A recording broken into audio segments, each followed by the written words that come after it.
Hello everyone. क्या आप जानते हैं कि म्यूचुअल फंड में इन्वेस्ट करके आप अपने लाइफ के गोल को पूरा कर सकते हैं। तो सबसे पहले ये जानते हैं कि लाइफ के गोल को कैसे तय करें। हर किसी की लाइफ में कुछ ना कुछ गोल होता है। अगर कोई मान लेते हैं कोई 35 साल का है, उसका लाइफ में गोल है फॉरेन में वेकेशन मनाना। कोई अपने बच्चे की हायर एजुकेशन के लिए हायर एजुकेशन जिनका गोल है उसके लिए पैसा इकट्ठा करना। कोई अपने 20 साल दूर रिटायरमेंट के लिए प्लान बनाना चाहता है। कोई अपने 10-12 साल में मकान खरीदना चाहता है, उसके लिए उसे पैसे चाहिए।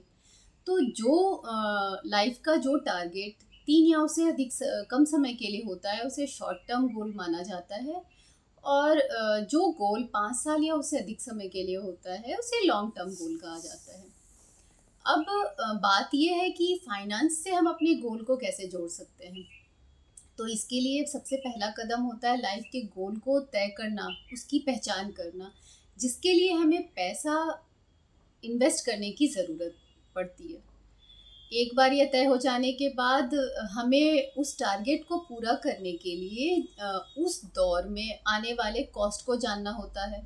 उसके बाद उसमें इन्फ्लेशन को ऐड करना पड़ता है, इंक्लूड करना पड़ता है जब हम उसे उस टारगेट को पूरा करना चाहते हैं।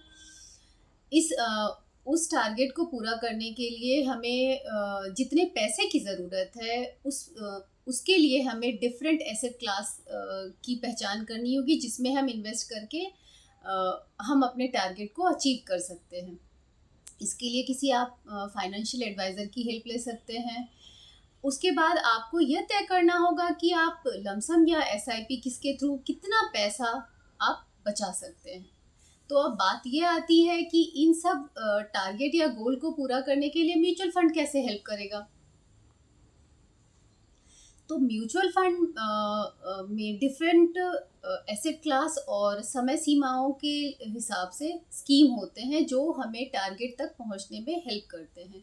एक बार टारगेट तय हो जाता है तो हमें यह जानने की ज़रूरत है किस एसेट क्लास में हम पैसा जमा करें। कोई मान लेते हैं कोई 2 साल में विदेश घूमने के लिए जाना चाहता है, उसे कम से कम 5-6 लाख की ज़रूरत होगी। तो इसके लिए उसे इक्विटी डेब्ट फंड या इक्विटी सेविंग फंड के कॉम्बिनेशन को यूज़ करना चाहिए। कोई अगर बच्चे के एजुकेशन के लिए पैसा जमा करना चाहता है तो उसे जो 18 साल के बाद उस हायर एजुकेशन में उसे ज़रूरत पड़ेगी तो उसे इक्विटी म्यूचुअल फंड स्कीम में इन्वेस्ट करना चाहिए। हम अपने पैसे को म्यूचुअल फंड के इक्विटी स्कीम में लगाकर 12% रिटर्न के हिसाब से 12 साल के लिए अगर 10,000 रुपये महीने के हिसाब से भी जमा करें तो हम 32.2 लाख रुपए जमा कर सकते हैं, और जो हमें अपने टारगेट और गोल को अचीव करने में काफ़ी मदद कर सकता है। Thank you.